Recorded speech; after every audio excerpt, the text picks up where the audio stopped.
Guatevisión presenta.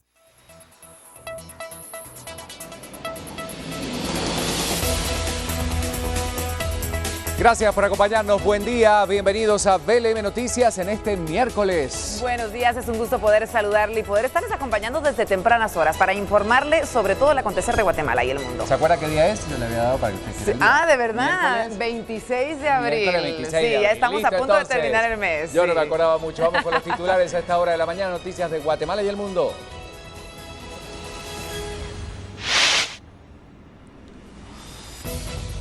Hace 2 años, guatemaltecos acudían a la Plaza de la Constitución para pedir renuncia de Otto Pérez Molina y Roxana Valdetti por el caso La Línea. Médicos del Hospital Roosevelt nuevamente volvieron a solicitar una dignificación salarial y emplazan a la ministra Lucrecia Hernández. Por el incremento de la violencia en el país, agente de la Policía Nacional Civil es atacado a balazos por la espalda. Y seguimos hablando de agentes de la PNC que realizan acto religioso antes de salir a trabajar en servicios de vigilancia. 2 payasos exigen en Quetzaltenango el esclarecimiento del asesinato de la joven universitaria Gabriela Barrios. Noticias del mundo, el presidente de Estados Unidos declara la guerra comercial a Canadá al grabar la madera para la construcción.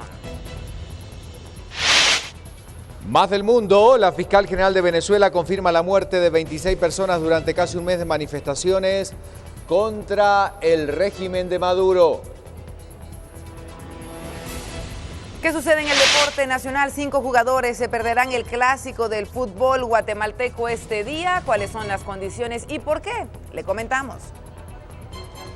Nueva jornada de la Liga Española arranca este día con la victoria del Villarreal ante el Atlético de Madrid. Le contaremos detalles de lo que pasó.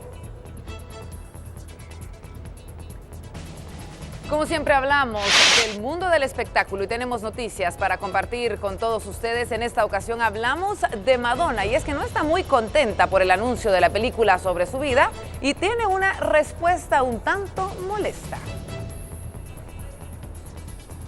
Tema que ha causado polémica en Guatemala, usted va a opinar y vamos a hablar de lo que propone un diputado, la legalización de la marihuana. Vuelve a salir el tema nuevamente en las noticias del día. Bienvenidos, BLM comienza.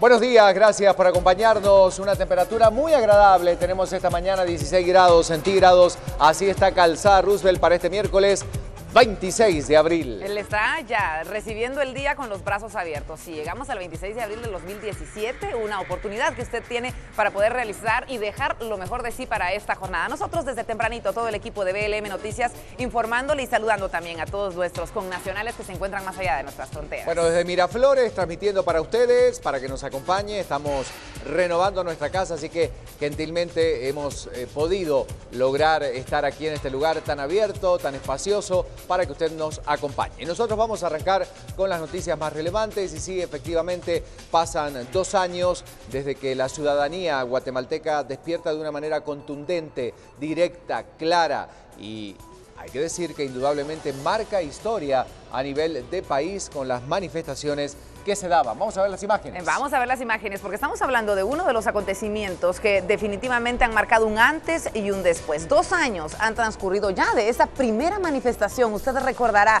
cuando Guatemala despertaba y manifestaba en contra del gobierno del Partido Patriota por los diferentes señalamientos de corrupción que existían en su contra. Después de haberse detectado el caso La Línea muchos días antes, La manifestación se comienza a dar el 25 de abril. Decenas de guatemaltecos se reunían en la Plaza de la Constitución para exigir la denuncia de Otto Pérez Molina y la vicepresidenta Roxana Valdetti por las sospechas de pertenecer a la estructura de la línea que operaba en el país. En el caso de la línea, que fue dado a conocer el 16 de abril y entre las primeras capturas estaban los extitulares de la Superintendencia de Administración Tributaria, hablamos de Omar Franco y Carlos Muñoz, también habían algunas personas externas a esa institución y días después se conoce que uno de los cabecillas era el secretario de Valdetti, Juan Carlos Monzón Rojas. Bueno, efectivamente, 2 años más tarde, varios funcionarios, incluyendo Pérez Molina y Valdetti, enfrentan juicio por este y otros casos de corrupción. Así que atención, porque sí, 2 años de las manifestaciones que se daban entonces en el país. Bueno, y muchos otros temas importantes, uno vinculado por supuesto a uno de estos casos donde también hay sospechas de anomalías en los contratos firmados y todos los riesgos que esto puede haber traído para Guatemala. Y nos tenemos que trasladar rápidamente hasta Escuintla y lo que sucedía ayer específicamente cuando la sala mixta de apelaciones de ese departamento, que está constituida, como sabemos, en el Tribunal Extraordinario, ordenaba la suspensión de actividades de la terminal de contenedores Quetzal. Bueno, vamos entonces inmediatamente a contarles que según la resolución emitida, la Junta Directiva de la Portuaria Quetzal no entregó un informe circunstanciado solicitado por la referida sala como parte del trámite para determinar la legalidad de la autorización de la terminal. Por ello, el escrito señala que se ordena a la autoridad recurrida el suspender la recepción de las obras de la base 1 de la terminal de contenedores Quetzal, sociedad anónima, y su autorización para iniciar operaciones comerciales. Por el momento se está a la espera de conocer las reacciones legales en contra de lo que podría plantearse, pero se ordena suspender entonces las operaciones por el caso TCQ.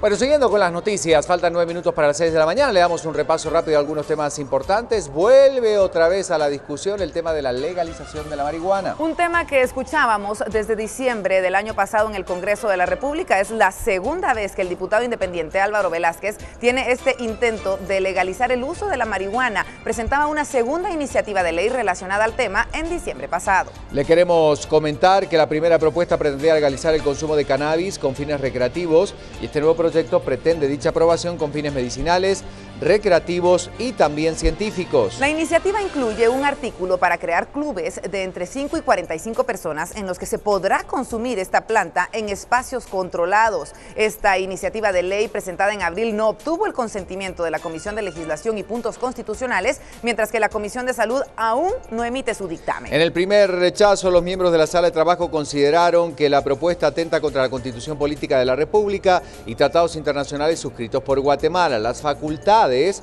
de medicina de diversas universidades del país afirman que no está comprobado científicamente que el consumo de marihuana tenga beneficios en la salud. Esta nueva propuesta tendrá que empezar desde cero su camino en el Congreso, por lo que en mayo próximo tendrá que ser leída en el hemiciclo, luego enviada a una o más comisiones para su estudio. Hoy nos acompañará entonces el diputado independiente Álvaro Velázquez para hablar un poco más sobre el tema. Y dando una vuelta de página, pero para que las redes sociales comiencen a activarse con un tema que siempre genera reacciones, que siempre genera algún tipo de polémica. ¿Qué piensa usted sobre la legalización de la marihuana en Guatemala? Vamos entonces a ver contigo, Pedro Chanelo, buenos días.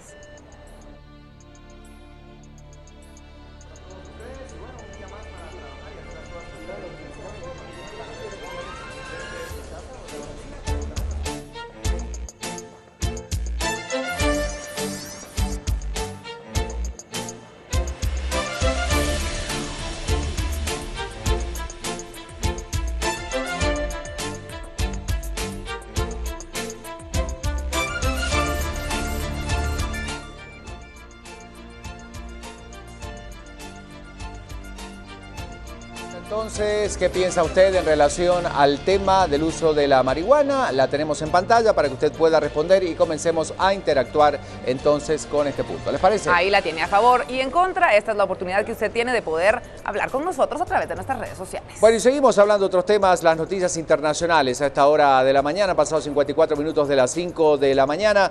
Y esto tiene que ver con un nuevo conflicto y podríamos decir con uno de los socios comerciales de Norteamérica más importantes para Estados Estados Unidos. Estamos hablando, sí, específicamente de Canadá. Y todo esto sucede luego de que la semana pasada los canadienses autorizaron a los productos, los gravámenes, mejor dicho, a los productos lácteos de Estados Unidos. Entonces, Donald Trump inicia una guerra comercial al imponerle tasas a la madera como represalia. Bueno, le queremos comentar que Trump también amenazó con corresponder a los impuestos en lácteos. Estados Unidos y Canadá tienen un intercambio comercial anual, escuche usted, de casi 545 mil millones de dólares, que según Washington le genera un déficit de 11.200 millones de dólares. Trump reafirmó que habrá muro en la frontera con México, a pesar de las discusiones presupuestarias en el Congreso, aprovechando la oportunidad para hablar de lo que pasa con sus dos países vecinos. Bueno, el Congreso tiene hasta el viernes, sí, para aprobar un presupuesto. De no hacerlo, el gobierno federal podría cerrar por falta de fondos. Por su parte, el primer ministro canadiense replicó que responderá con firmeza ante lo que dijo Donald Trump. Decía el primer ministro de Canadá: soy educado, pero también soy muy firme en la defensa de los intereses de Canadá. Esto lo decía la prensa. Además, añadió que quiere dialogar respetuosa pero firmemente con Estados Unidos por los desacuerdos comerciales.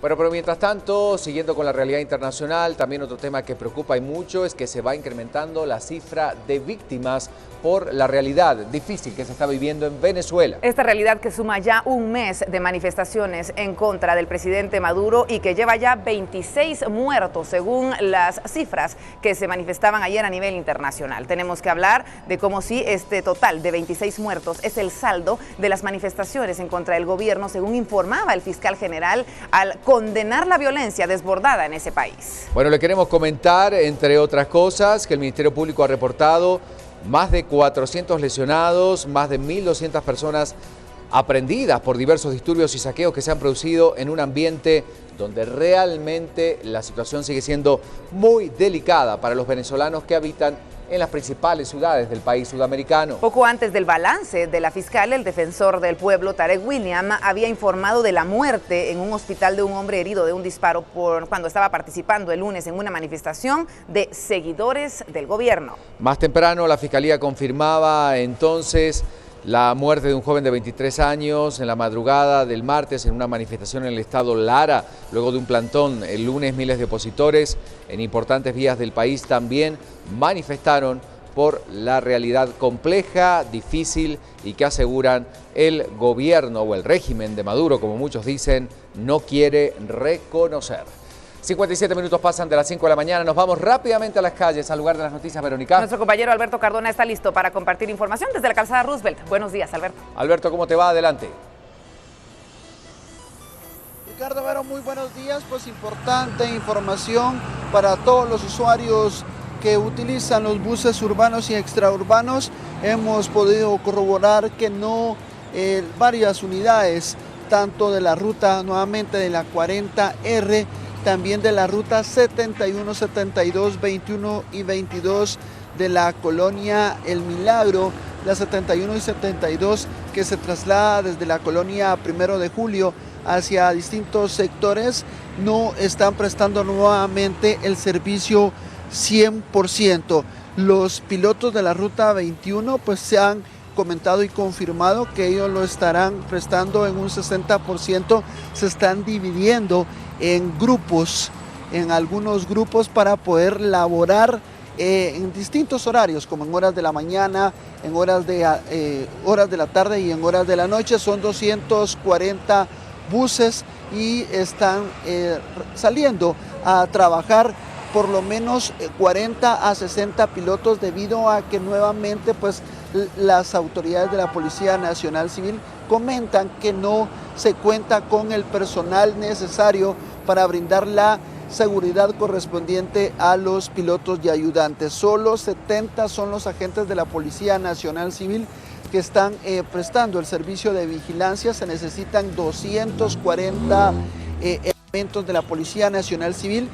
La comisaría 16 no cuenta con todos estos elementos porque tendrían que dejar de prestar la seguridad perimetral o motorizada a las distintas colonias de Visco, y esto pues también estaría afectando la situación en temas de seguridad a todos los peatones y a todo el vecindario de las distintas colonias misqueñas. Nuevamente también esta mañana los buses extraurbanos que se conducen hacia el departamento de Escuintla, específicamente la ruta Esmeralda, luego del ataque armado que se registrara ayer, que cobrara la vida de un ayudante. Pues ellos no han salido esta mañana a laborar porque han comentado que de nuevo ellos están siendo víctimas de esta serie de ataques armados, y las autoridades de la Policía Nacional, sí, teniendo conocimiento de estas 12 bandas que operan en el departamento de Escuintla, que se ubican en los sectores de Palín y también en algunas calles y avenidas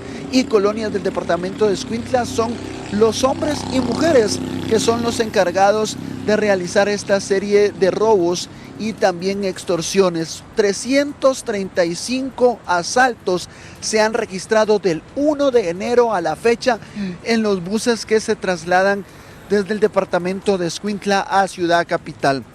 Es muy importante comentar que para esta tarde y noche pues estará confirmando por parte de 15 rutas del transporte urbano y extraurbano cuando podrían tener una reunión de urgencia tanto con las autoridades del Ministerio de Gobernación, con Francisco Rivas, con el ministro de la cartera de Gobernación, donde le estarían pues presentando algún tipo de documentación y algunas fotos que ellos tienen en sus manos de quiénes son las personas que están extorsionando y también generando esta serie de ataques armados. Nosotros estaremos pendientes que nos confirmen este tipo de información las autoridades representantes de las distintas líneas de autobuses urbanos y extraurbanos. Con esta información y también con el tráfico vehicular, imágenes de Edgar Calancha a esta hora de la mañana en el sector de la zona 11, tiene que tomar mucha precaución, mucha paciencia, porque el congestionamiento vehicular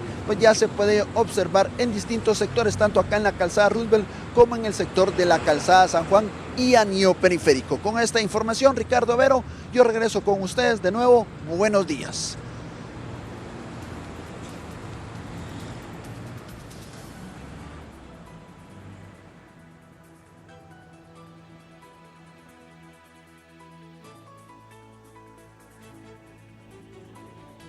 Era Sara Guerrero, sabemos que todos ustedes la pueden admirar por las noches, pero ahora también por las mañanas. Así que Sara, buenos días, bienvenida. ¿Qué tal? Buenos días, compañeros, buenos días a todos nuestros televidentes. Es un gusto estarlos acompañando y que se encuentren en nuestra sintonía desde temprana hora de la mañana. Es momento de darles el avance de la actividad climática para la ciudad capital, y es que hoy retorna un ambiente cálido y húmedo. Las temperaturas máximas será de 28 grados y la mínima de 15 grados centígrados. La humedad se maneja en un 76% y la posibilidad de lluvia se ha reducido a un 0%. El amanecer se pudo observar a las 5:41 am y el anochecer se va a observar a las 6:18 pm. Este es pues el avance de la actividad del clima para el día de hoy. Más adelante vamos a estarle ampliando esta información. Bueno, muchísimas gracias, Sara Guerrero, que estará con nosotros esta mañana, acompañándonos durante todo el programa, y nosotros vamos a arrancar con más noticias y más información. Tenemos ya lista Prensa Libre, se la presentamos a usted. Prensa Libre presenta.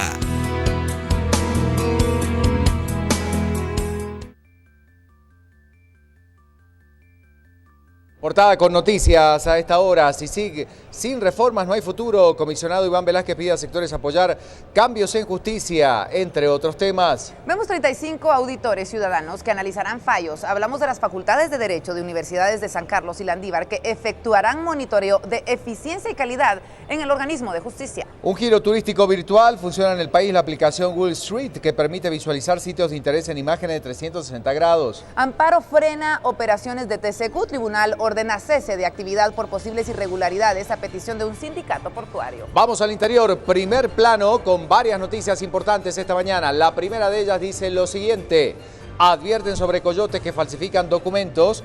El Consulado de Estados Unidos en Guatemala informa que se han otorgado unas 100.000 visas por año mediante el trámite legal. Datos de la Dirección General de Migración reportan incremento de deportados de Estados Unidos en los primeros 3 meses del año. Seguimos repasando las noticias, damos vuelta de página. Se examina la calidad de la obra de Odebrecht. Sí, estamos hablando de la Contraloría, que busca determinar si esta carretera duraría 20 años, como lo prometió la empresa cuestionada. Hablamos de la ampliación de la carretera de Norberto Odebrecht. Construiría, ya no se concluyó y se valoró en $399 millones. Más noticias a esta hora de la mañana, reportaje especial que está vinculado a CICIG, desconfianza retorna a sociedad. No se dejen engañar por falsos defensores del Estado de Derecho que solo procuran el mantenimiento del statu quo para conservar sus privilegios. La derrota será para el país que verá perdida una vez más su oportunidad histórica.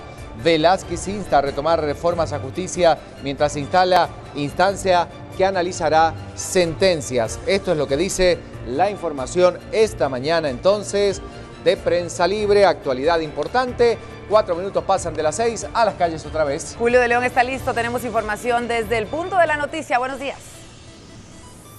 Muy buenos días, compañeros. Efectivamente, estamos nosotros aquí ubicados en la calzada Roosevelt nuevamente, monitoreando el tránsito vehicular y en específico algunas alertas viales que vale la pena tomar en cuenta en esta mañana, específicamente para todos los vecinos que vienen desde el área de la ruta del Atlántico, es decir, zona 18, parte de zona 17, ya que a las inmediaciones del puente Belice hay un tráiler averiado y esto se estuvo dando desde horas de la madrugada, alrededor de unos 40 minutos más o menos, se estuvo mencionando esto. El vocero de la Policía Municipal de Tránsito estuvo pues también informando acerca de cómo coordinan la movilización de este tráiler. Esto sin lugar a dudas afecta el paso de todos los que vienen desde esa ruta para ingresar hacia el sector de zona 6 en dirección al centro de la ciudad capitalina. Como pueden ver, bueno, ya a esta hora de la mañana tenemos pues bueno los 4 carriles de la calzada Roosevelt con una movilidad pues sumamente lenta y tiene que ver con la cantidad de vehículos que se encuentra ya a esta hora, 6 y 5 de la mañana, y es un miércoles en el que no se reportan mayores alertas más que las que les hemos mencionado, pero sí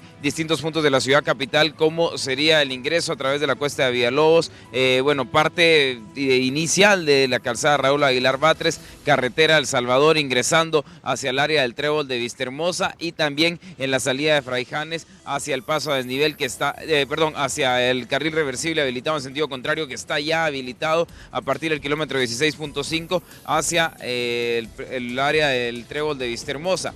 Por el momento, pues bueno, esas serían las alertas que hay que mencionar. La salida del Boulevard San Cristóbal últimamente ha estado pues sumamente congestionada, en especial desde el área del Boulevard Vía Deportiva, Boulevard Sur de San Cristóbal en dirección hacia las Charcas. La visibilidad por este momento pues la verdad está bastante buena, eso genera también una movilidad mucho más fácil de parte de los usuarios que ingresan a la ciudad a esta hora de la mañana. Y hablando en sí del transporte público, hay que mencionar que continúa, bueno, desde ayer para hoy continúa funcionando con cierta regularidad la línea 22 y 23 que proviene desde el área de zona 6 de Misco para todos los usuarios que se vieron sumamente afectados en este paro que estuvo que tuvo lugar desde la semana pasada hasta inicios todavía de esta semana.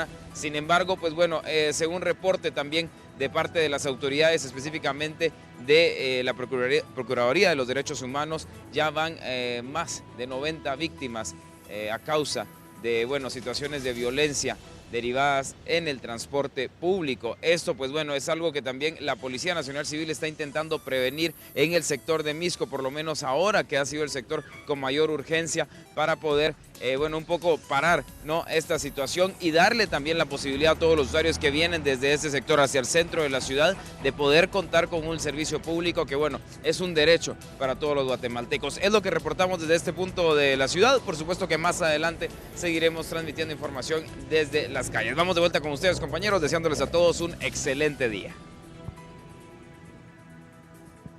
Gracias por la información, Julio León, desde las calles. Ahora portadas que también destacan lo que ocurre en el mundo. Vamos con Crista García, le damos los buenos días. Crista, buen día, bienvenida.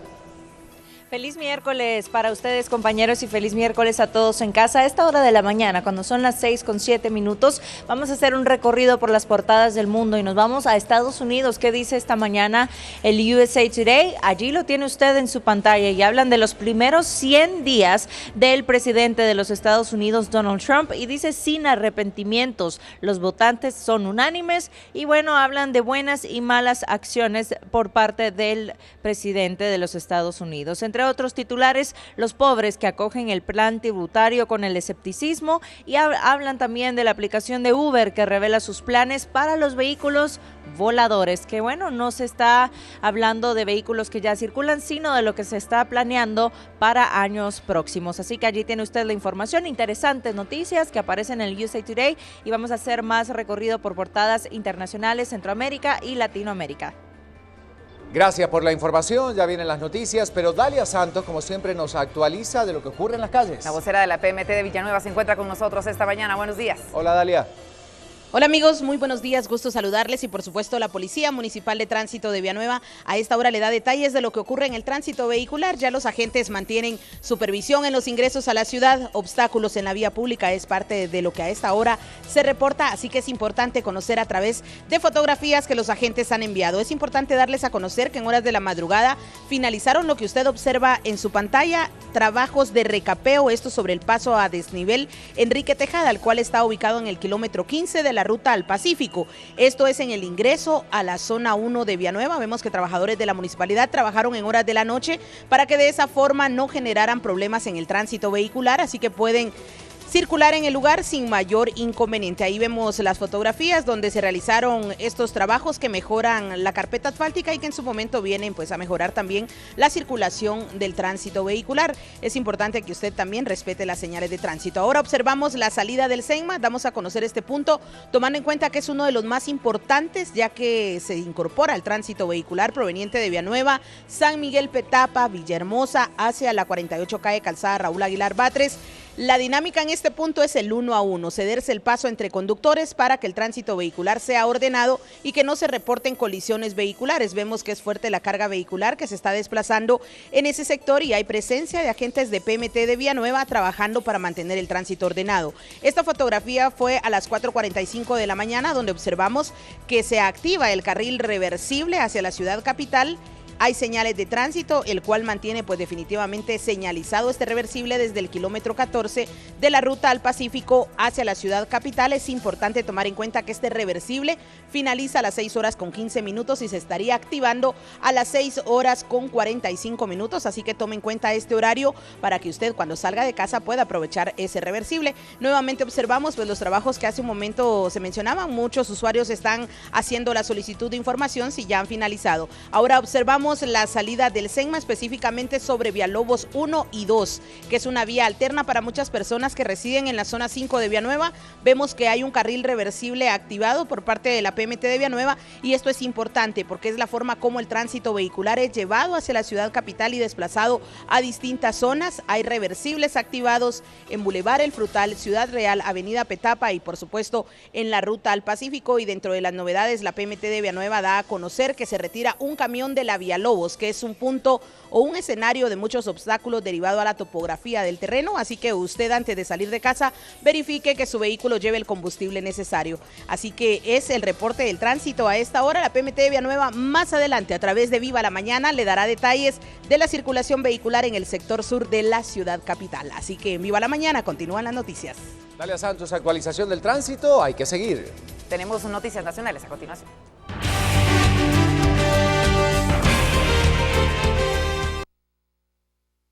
Hace 2 años, Guatemala daba un giro de 180 grados cuando se descubría por parte de la CICIG y el Ministerio Público el denominado caso La Línea.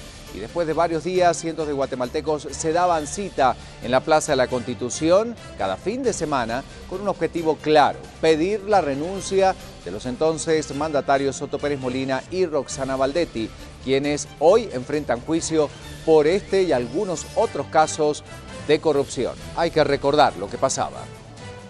2 años de revelarse el mayor caso de corrupción aduanera del país y que representó el despertar de los guatemaltecos que se volvieron ejemplo a nivel mundial, de nuevo, el comisionado de la CICIG, Iván Velázquez, volvió a pronunciarse por medio de su cuenta de Twitter para instar a los guatemaltecos a seguir adelante en su lucha contra la corrupción. Esto en medio también de la conmemoración de los 2 años de la primera manifestación contra la corrupción en el país, luego de revelarse este caso. El 25 de abril de 2015, cientos de guatemaltecos se dieron cita a la protesta pacífica en la Plaza de la Constitución en rechazo a la corrupción y la ingobernabilidad. Esta sería la primera muestra de rechazo que se produjo cada sábado durante 5 meses que llevaron a la caída del gobierno de Otto Pérez Molina. Velázquez escribió este día en su cuenta de Twitter: que no muera la esperanza ni las ganas de transformar el país, que hace 2 años nació en el alma de los guatemaltecos.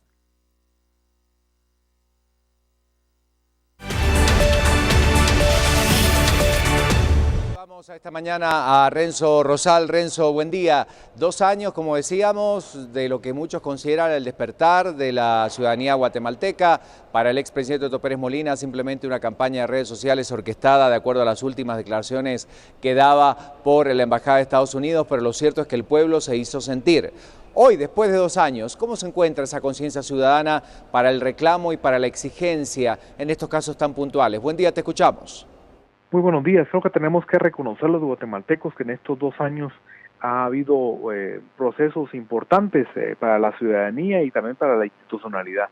Creo que el hecho de tener hoy a una buena cantidad, que uno ya no tiene ni siquiera el monto exacto, la cantidad exacta de personas, de funcionarios, de actores también del mundo del sector privado involucrados en casos de corrupción, pero que han sido ya puestos la luz sobre ellos, ya se sabe con nombre y apellido quiénes han sido. Muchos de ellos están con prisión preventiva, aunque con procesos jurídicos estancados, pero en buena medida el hecho de que se han puesto al desnudo los implicados, pero también las formas de trabajo, las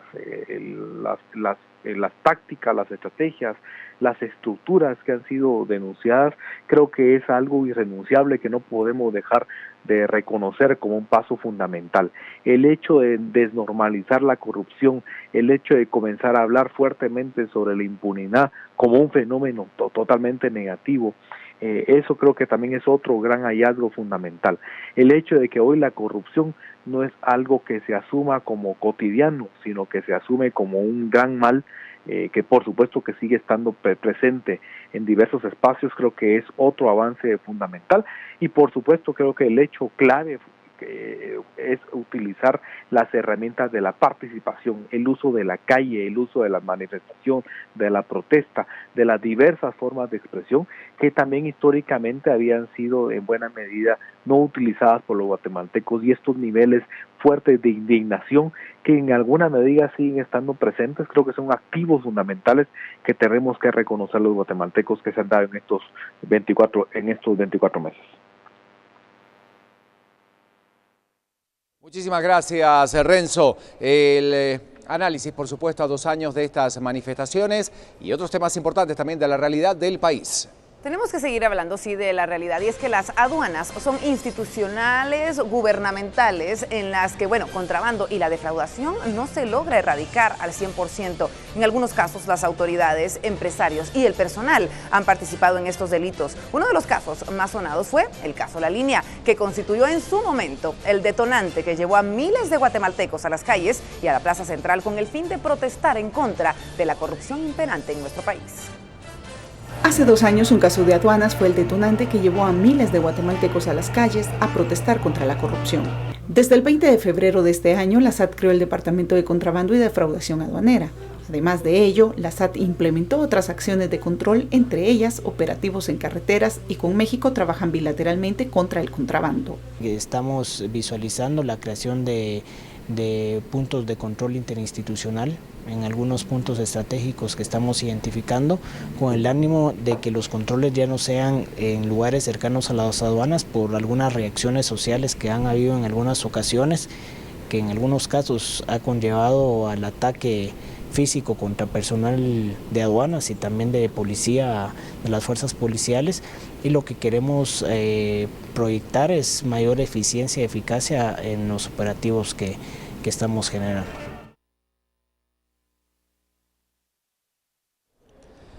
Y por su parte, el comisionado de la Comisión Internacional contra la Impunidad, Iván Velázquez, recordaba esta fecha y lo expresaba a los medios de comunicación.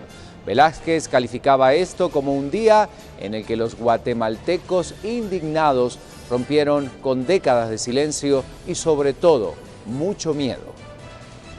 Hombres y mujeres de toda condición, estudiantes de las más variadas vertientes académicas y filosóficas, padres, esposas, hijos, nietos, abuelos, todos para expresar que esas décadas de exclusión, de impunidad, de sumisión, estaban llegando a su fin. Había un motivo común, un ideal, una aspiración que juntó a muchos, Y esos muchos empezaron a construir propuestas.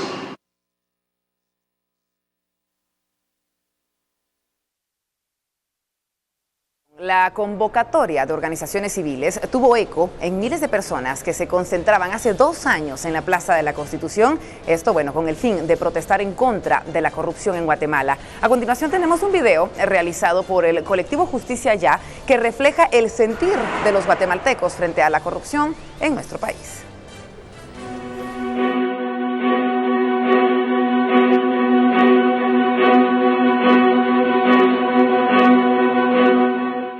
Yo salí a la plaza el 25 de abril porque me dio frustración. Había un descaro tremendo de parte de quienes estaban en el poder en ese momento para enriquecerse de forma ilícita frente a nuestra indiferencia. Pensé que ya no sentíamos el dolor ajeno, pensé que éramos indolentes los guatemaltecos ante todo lo que le sucedía a nuestros vecinos, a nuestros compañeros. Me di cuenta que realmente no podía seguir quejándome de todo lo que pasaba a mi alrededor y no hacer nada, que eso no estaba bien. Entonces, desde mi área, desde mi espacio, creo que la única forma que encontré para demostrar esa indignación en ese punto de mi vida fue salir a la plaza y encontrarme con toda la gente que llegó a la plaza. Hubo una especie de encuentros entre muchas personas que en otras circunstancias no nos hubiéramos conocido, no nos hubiéramos encontrado. Al final fue una especie de fiesta, pero no enteramente alegre, sino escondido con un enojo y con una claridad de poder creer que podíamos cambiar las cosas. Creo que no nos tenemos que dormir en esos laureles, en esa falsa noción de bienestar que no existe, y creo que hay que seguir. Aún faltan situaciones que nos unan, que nos comprometan a seguir luchando, tenemos que seguir denunciando. Hay mucho trabajo de tejer esta sociedad que está tan contaminada por el miedo, la apatía. Para seguir cambiando es fundamental empezar a crear más espacios de resistencia, cuestionar, generar pensamiento crítico en la gente. En Justicia Ya nosotros decimos que quizá las cosas alrededor no cambiaron, pero nosotros sí. Sabemos que organizados podemos impactar más en la sociedad. Si queremos realmente dejar un mejor país, tenemos que hacer algo nosotros.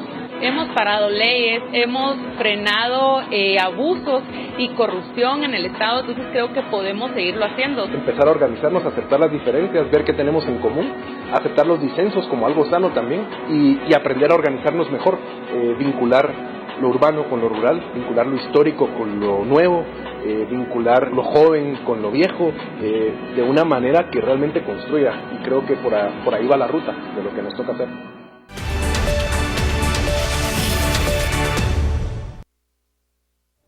Bueno, y saludamos a Gabriel Guer de Justicia Ya. Gabriel, buen día, gracias por recibir nuestra llamada telefónica. Recién hablamos con algunos otros analistas sobre lo que significó para la vida política, democrática, para en realidad toda la ciudadanía guatemalteca este movimiento tan importante y por supuesto esta necesidad de seguir participando activamente en las decisiones políticas y trascendentales del país. ¿Cuál es tu opinión al respecto? Buen día. Buenos días. Sí, definitivamente tenemos que seguir. Esto así lo hemos hecho desde hace 25 de abril de 2015 y hay diferentes grupos, organizaciones, colectivos, incluso gente que no está organizada o pertenece a ninguno de estos grupos que sigue pendiente, sigue buscando cómo poder incidir en lo que está pasando en el país, ¿no? Entonces, sí es algo que ha continuado y definitivamente es necesario porque lo vemos en las situaciones que se están dando en el país, que hay muchos cambios, sobre todo estructurales, que todavía son necesarios.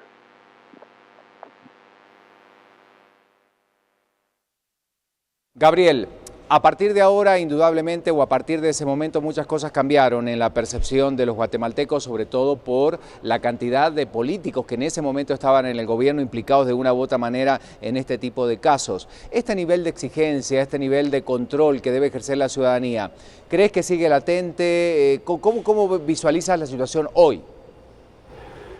Sí, sigue latente. Creo que con las elecciones generales a finales de 2015, pues mucha de esa indignación encontró una válvula de escape y la gente pensó que al votar por una opción no política tradicional las cosas iban a mejorar y hemos visto que no ha sido organizados y la ciudadanía en general, pues se ha jugado un rol importante en este tiempo que ha pasado, exigiendo mayor transparencia, exigiendo que se hagan las cosas bien, pidiendo que haya un plan de trabajo, no solo en el Ejecutivo, sino también que haya un mejor trabajo desde el Congreso. Y creo que de un enfoque presidencialista hemos pasado a una mayor atención a lo que está sucediendo en el Congreso, porque vemos que ahí es donde todos los cambios que se buscan, todas las mejoras que se necesitan deben pasar por el Congreso, y el Congreso no está a la altura o no ha estado a la altura de esas exigencias. Lo bueno es de que sí hay cada vez más gente, yo lo veo en mis alrededores, familia, amigos con los que nunca se platicaba estos temas, que ahora están todos más pendientes de esto. Hay como un apetito de saber qué es lo que está pasando y un cansancio de ver que las cosas no mejoran y no mejoran y no mejoran. Bueno, muchísimas gracias por esta información, Gabriel, del Movimiento Justicia Ya. Vamos a seguir abordando este tema. Hay muchas cosas importantes que destacar dentro de la realidad del país a esta hora del día. Bueno, y es que hablamos de lo que sucedía ayer específicamente en el Legislativo. Una acalorada citación se realizó en el Congreso de la República entre diputados del Bloque Reformador y el viceministro de Salud, Adrián Chávez. La muerte materno-infantil y la desnutrición fueron los temas principales. Sin embargo, la reunión fue suspendida al no lograr acuerdos entre los diputados y funcionarios de salud. Tenemos el resumen para que usted conozca lo que sucedía ayer en el Congreso de la República. Queremos una presentación magistral, porque yo sé que ustedes son de expertos en esto, pero que no llegamos a unas acciones puntuales, porque de nada sirve presentaciones espectaculares si no hay acciones en campo, y no las estamos viendo en el campo ahorita. Esta fue parte de la citación que se realizó entre diputados del Movimiento Reformador y el viceministro de Salud, Adrián Chávez.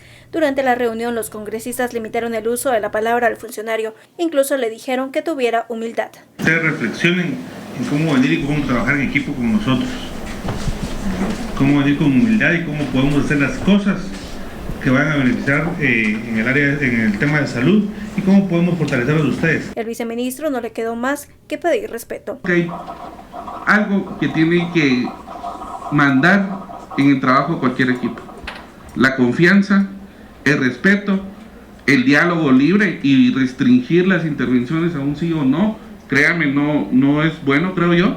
La citación se suspendió por estos ataques verbales y la bancada del Movimiento Reformador volverá a citar a las autoridades de salud para la próxima semana.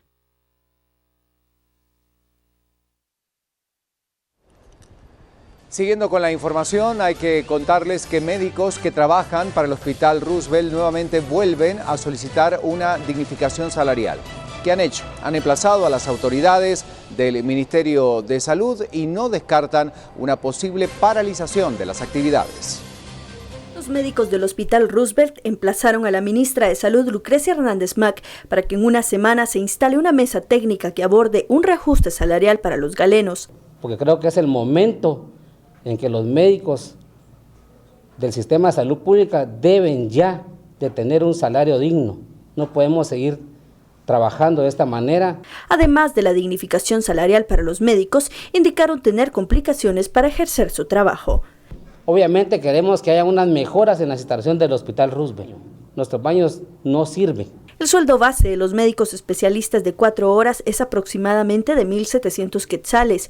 Con bonos llega a 4.300. Aparte de eso, tenemos mucha deficiencia en ocasiones en el abastecimiento de medicamentos básicos, no digamos especiales. De no ser escuchados en plazo de 5 días, convocarán a la Asamblea Permanente para determinar las medidas de hecho a tomar, que llegarían hasta el paro de labores en el Hospital Nacional. Nosotros lamentamos el anuncio de hechos de medidas, no nos ha llegado nada oficialmente, pues básicamente vamos a estar a la espera del oficio, de la comunicación que ellos tengan. Lo que sí me gustaría adelantarles es de que ellos y nosotros pues nos hemos mantenido en una dinámica de comunicación bastante constante. El viceministro Edgar González los ha atendido.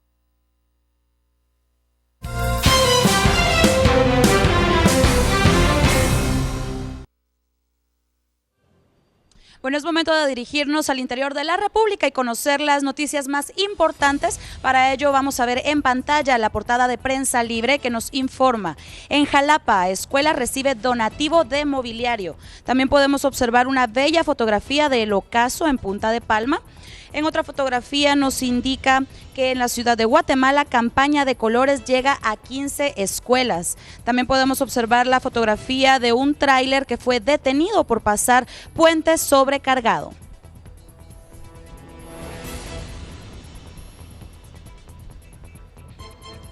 Y en otras noticias, Humberto Jordani Cabrera Díaz, de 2 meses de nacido, se ha convertido en el centro de oraciones de vecinos de la colonia El Milagro, Génova, en Quetzaltenango. Esto debido a que nació con malformaciones en manos y pies y por la falta de recursos económicos en la que vive. Sus padres no tienen opción de buscar ayuda profesional para poder darle alguna solución a su condición. Los padres del bebé desconocen las causas de las malformaciones de manos y pies. Sin embargo, han luchado para llevarlo al Hospital Nacional de Quetzaltenango, donde según ellos no les dieron esperanzas. Pero no nos dieron una razón, que lo que dijeron que aquí en 2 días se moría mi bebé. Pero no, gracias a Dios, él sigue vivo aquí con nosotros. Y nada más le hicieron un puño de pinchazo en las manitas, que todo lo hirieron a mi bebé, a sus piecitos, manitas. La familia Cabrera Díaz reside en una vivienda construida de bambú y aparte de Humberto Jordani, tienen otros 2 hijos de 2 y 3 años, a quienes únicamente alimentan con hierbas y granos básicos. Hace unos 10 días fue mi madre y mi esposa a recaudar una ofrenda aquí en la radio. Como ven, no tenemos casi dinero. La familia Cabrera Díaz tiene fe en que su hijo podrá ser un niño sano. Las ayudas pueden ser canalizadas por el número de teléfono 4647-4767. Que sus huesos, Señor mi Dios Padre, sean accesibles para que pueda, Señor Dios, volver a la normalidad. Bueno, más adelante les traeremos más noticias del área departamental. Continuamos con más. Vamos con ustedes, Ricardo Ibero. Gracias, Sara. Momento de la pausa. Volvemos con más información en vivo esta semana desde Miraflores. Noticias internacionales, al volver, quédese. No se vaya. Cuando regresemos, más temas. En instantes, la información. El presidente de Estados Unidos declara la guerra comercial a Canadá al grabar la madera para la construcción del muro. Fiscal General de Venezuela confirma la muerte de 26 personas durante un mes de manifestaciones contra Maduro. Los deportes, el tema del día y mucho más. VLM Noticias, ya volvemos.